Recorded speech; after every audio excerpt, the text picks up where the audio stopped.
A gente acredita que somos protagonistas e escolhemos nosso destino, ou a gente acredita que a gente é vítima do destino.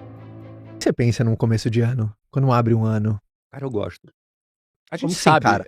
sabe, Caio, que 23h59 e 59 segundos, quando o ponteiro vira, simplesmente não acontece nada de diferente do que acontece nos outros dias. Mas isso também depende do significado que tu dá para isso. Então, esse significado, que geralmente inclusive é banalizado por muitas pessoas, de que esse ano vai ser o melhor ano da vida, esse ano. Acho legal você fazer good wishes, né? Você desejar boas coisas. Isso tudo é muito legal, mas isso se torna muito vazio se a pessoa não tiver efetivamente uma mudança de comportamento. Uhum. Porque o ano só vai ser novo se você for novo, né? Muito bom. Se você for velho, o ano vai continuar velho. Então, o feliz ano novo só tem sentido se existir um feliz você novo. Nossa, é muito boa essa frase, hein, Flávio? É. O ano só é novo se você é Se novo. você é novo. Muito boa. Se você fizer exatamente as mesmas coisas, tiver o mesmo comportamento, tiver o mesmo padrão, você vai ser absolutamente a mesma pessoa naquele ano, talvez até pior, né? Porque a tendência são as coisas se deteriorarem, não é? Mas eu gosto de usar essa energia porque tem a ver com meta, né, Sim. Caio? A gente tem um marco de um dia e ter uma meta para aquele período. Eu acho bacana esse negócio de ter meta. Embora, como isso é muito banalizado, eu, por exemplo, batizaria o dia 1º de janeiro como o Dia Internacional da Mentira. Não o dia 1º de abril. Porque no dia 1º de janeiro o cara fala, não, esse ano eu vou parar de fumar, vou parar de beber, vou perder peso, vou entrar na academia, vou estudar inglês, enfim, né? E aí passa o Réveillon, ele já deixa para depois do Carnaval, depois ele deixa para o segundo semestre. Então, muitas das promessas feitas no dia 1º de janeiro, elas já não são cumpridas, já são abandonadas já nos primeiros dias do ano. Justamente porque não existe nada de mágico, nada de místico numa virada de ano. O calendário é algo criado por nós, né? É uma coisa que serve para a gente se organizar. Não tem nada de místico nisso. Mas obviamente, toda essa cultura, eu gosto. Eu, ainda assim, mesmo sabendo que isso é criado pelo sistema, eu gosto. Esse é um tipo de cultura que eu cultivo, porque eu acho que me motiva a colocar uma meta e saber que naquele ano eu posso medir a minha performance dentro daquele calendário que foi inventado pelas pessoas. Então eu curto esse movimento de virada de ano. E nessa virada de ano, eu queria fazer essa pergunta. Você fez algo diferente. Você deu uma volta ao mundo. Verdade. Você saiu de São Paulo, fomos para a África do Sul, para o evento da Meteorological Society, de lá você embalou uma volta ao mundo. Literalmente, ali rodou Isso. o globo até o Japão e voltou ali Pelo Pacífico. pelo Pacífico para os Estados Unidos. E você tem wishlist? Aquelas coisinhas que você check, check, check. Era alguma coisa que você já tinha esse sonho? Você tem essas coisas Tem ou muito não? não. Eu sou geralmente a minha wishlist está muito focada naquilo que eu quero realizar, daquilo que eu entendo ser a minha missão de vida. Então, por exemplo, eu já coloquei aqui que parte da minha missão de vida, e não é toda a minha missão de vida, é impactar pessoas, é me comunicar, de alguma forma encorajar as pessoas, tudo que eu já falei aqui, não é, anteriormente. Isso é parte da minha missão de vida. E o outro pedaço da minha missão de vida é aproveitar a vida com as pessoas que eu amo. Estar com a minha família, com a Luciana, com os meus filhos, com as pessoas importantes, com os meus amigos, com as pessoas que eu amo e pessoas que são importantes para mim, né? Pessoas que de algum tempo para cá você faz parte desse grupo. Então, desfrutar a vida com essas pessoas, desfrutar o meu tempo com essas pessoas que eu amo, também é parte da minha missão de vida. E é claro que nossa missão de vida, Caio, ela vai mudando, né, ao longo do tempo.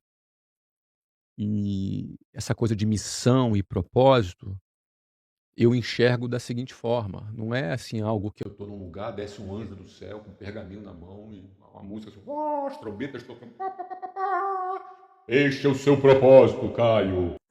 E as pessoas às vezes entendem propósito e missão de vida como algo que você descobre, como algo que você é revelado, como algo que você é chamado para aquilo. É possível que uma ou outra pessoa, um anjo do céu, desça dessa forma. Sim. Eu não descarto na minha fé, eu acredito que pode ser que uma ou outra pessoa isso vá acontecer. Mas isso não é a regra para a maioria das pessoas. A regra geral é algo chamado livre-arbítrio. Essa é a regra geral. Algumas exceções, pode ser que desça esse tal anjo do céu aí, com esse tal pergaminho, com uma tal trombeta tocando, e vai dizer pro cara. Mas nem todo mundo vai ter um chamado retumbante como esse. A maioria, e eu me enquadro nessa maioria, esse chamado e esse propósito é resultado da regra geral, que é o livre-arbítrio. O livre-arbítrio nos dá a possibilidade de escolhermos o nosso destino, o que nós queremos. Então, propósito e chamado, eu entendo dessa forma, não é algo que você encontra, é algo que você escolhe. Então, por exemplo, numa determinada fase da minha vida, quando eu andava 5 horas por dia num ônibus lotado só para ir para trabalhar e voltar, e eu começava a competir no mercado com 5 horas a menos, o que para muitos é injusto, e eu não discordaria que seria injusto, mas a diferença é que eu não me vitimizei, eu parti para cima com as alternativas que eu tinha nas mãos para poder fazer acontecer, e isso foi uma escolha resultante do meu livre-arbítrio.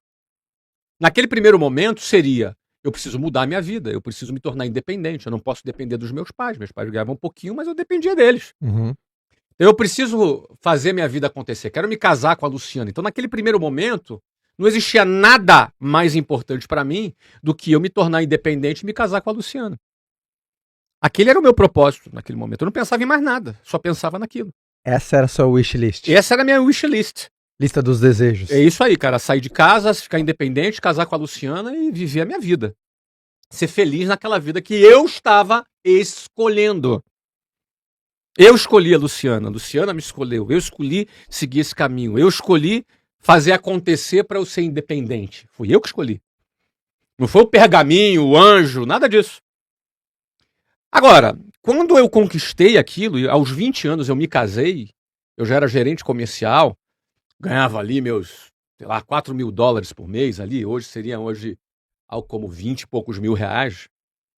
Ali, quando eu me casei, aliás, quando eu me casei estava um pouquinho menos ali, acho que talvez eu ganhasse uns 12.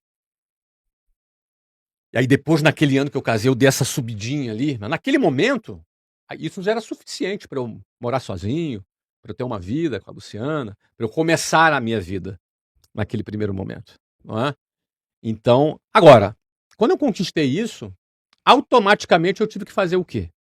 Eu tive que renovar a minha wishlist. Wishlist, traduzindo para o português, porque nem todo mundo fez WhatsApp, né, cara? Então, é lista de desejo. Wishlist é lista de desejo. Então, eu tive que renovar a minha wishlist. Então, eu criei uma nova meta, porque eu já estava independente, já estava morando sozinho, já tinha me casado com a mulher que eu tinha me apaixonado. Já tá, e agora?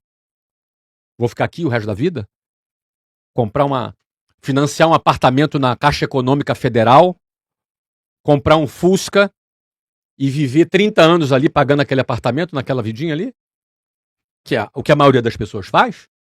Acha que a vida vai se resumir àquilo? Não. Naquele momento eu fiz uma nova wishlist.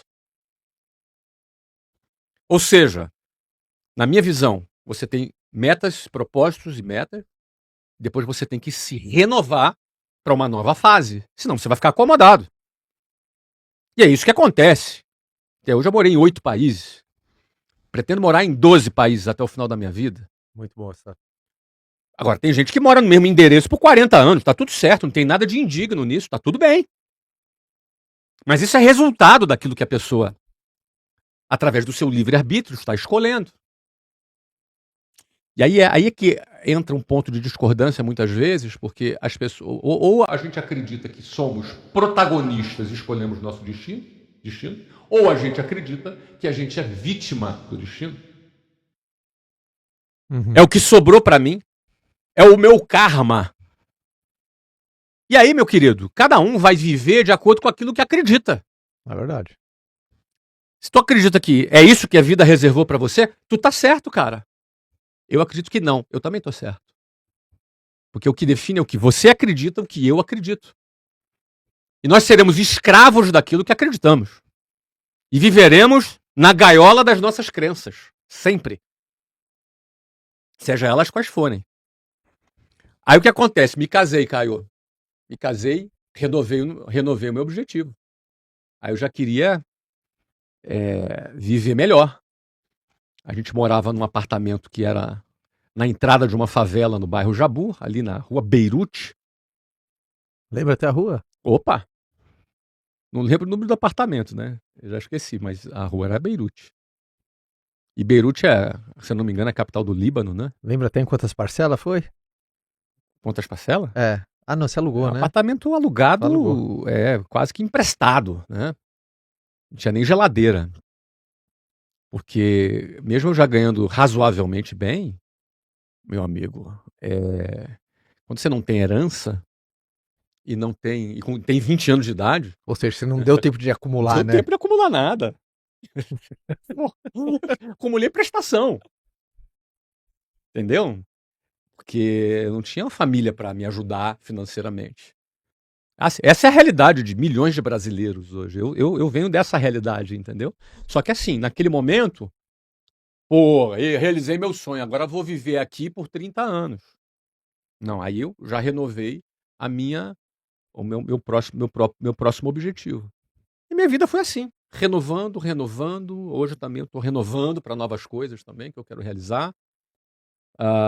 É o que nos faz não estagnarmos e ainda termos vontade de realizar coisas, enquanto impacta pessoas. Porque para mim não basta eu continuar conquistando na minha vida. E continuo. Cada ano eu faturo mais do que o ano anterior. 2025 eu faturei mais do que 24. Faturei mais do que 23, 22, 21. Até hoje, todos os anos eu faturei mais do que o ano anterior. Mas para mim não basta. Eu agreguei aqui na minha missão de vida hoje aproveitar a vida ao lado das pessoas que eu amo e impactar pessoas para que elas descubram que elas podem ser pessoas muito melhores. Isso resume o que hoje é a minha missão de vida que eu escolhi. Portanto, para a gente finalizar esse bloco de propósito, cada pessoa tem a liberdade, o livre-arbítrio de escolher qual é o seu propósito que quer viver na sua vida. Então, para quem tem crise de significado, tem crise de propósito, a notícia é você quem escolhe. E aí, quando as pessoas ouvem isso, Caio, parte é libertador. Porque o cara que a liberdade é um valor para ele se sente assim, cara, é isso que eu precisava. Agora, a parte, ele entra em crise. Porque ele não quer liberdade. Ele quer que alguém decida para ele. Uhum. Ele quer transferir a responsabilidade para alguém. Ele quer acreditar que ele é vítima. E ele contou essa história que ele é uma vítima. E ele não quer desmontar essa história que ele é uma vítima. Até porque se ele entender que ele não é uma vítima, ele vai ter responsabilidade, cara. Ele não vai poder mais culpar o governo. Não vai poder culpar o pai. Uhum. Não vai poder mais dizer lá que foi o fascista que prejudicou ele, ou que foi lá o comunista que prejudicou ele. O Brasil tá pior por causa do comunista, ou pior por causa do fascista. Ele não vai poder mais culpar ninguém. E pior, não vai mais fazer sentido a esperança no político de estimação dele. Ele se acostumou a idolatrar o político de estimação dele. E agora ele vai fazer o que com aquela idolatria? E se ele descobrir que depende dele? E agora? E as pessoas todas que ele brigou? As pessoas todas que ele culpou? Ele vai fazer o quê? Ele agora vai ter... Cara, a mudança de paradigma entre livre-arbítrio e o vitimismo muda completamente a forma de vida da pessoa, porque toda a vida dela é estruturada na premissa ideológica que ela escolheu. E aí eu falo de ideológico não do ponto de vista político, do ponto de vista de ideias mesmo. Por isso as ideias são muito poderosas, Caio. Por isso que eu gosto de falar com milhões de pessoas, como eu falo hoje, porque as ideias são as ideias que aprisionam ou libertam uma pessoa.